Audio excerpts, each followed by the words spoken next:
أي قناة مشفرة جمهورها أقل من القناة مفتوحة.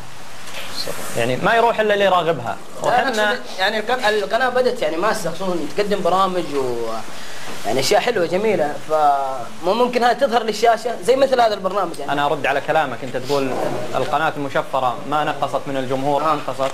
انا اقول لك طبيعي في المجد او في غير المجد، حتى في قنوات عالميه بالاشتراك، حتى قنوات رياضيه بالاشتراك صح موجود. هي موجود. لو كانت مفتوحه كان جمهورها اكبر، هذا طبيعي يعني. عجبتني المناظره اللي صارت بينكم، كويسه جدا. وانا بعد رد عليك يا تفضل ابو عباس. بسم الله. انا عجبني والله، عجبني البنطلون حقه. حبيبي باقي انت بعده. انا بس بوجه قصف يعني. ذاك رجع قصف هنا. طبعا المفروض حبيبنا وليد من بدايه البرنامج هو معنا صحيح وماسك الرياضي. ايوه. فسامي ابو عمر جزاه الله خير يعني تحمل مهمه اضافيه اخرى في قضيه وجوده في المجره، وهو اللي مسك الرياضي طيله الفتره هذه، لان وليد كان يعني حصل عنده ظرف. تحيه لسامي جر الله. حسيت كذا يبغون يعني. فانا يعني اخالف وليد في قضيه.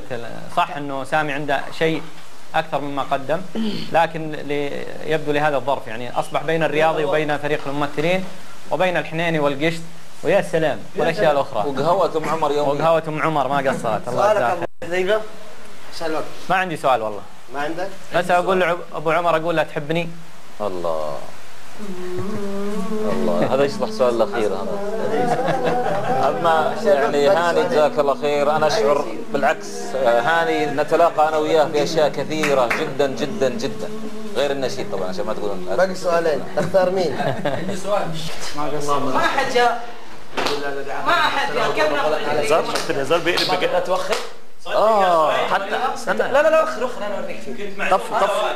طف الحريقه. لما قالوا لي صهيب يقدم الفقره اتصلت على العريس وعجبت. انا معاك. شيلوه يا انا معاك. انت معاه كمان؟ خلني اروح اعتذر من زواجي الثاني. لا خلاص وصل.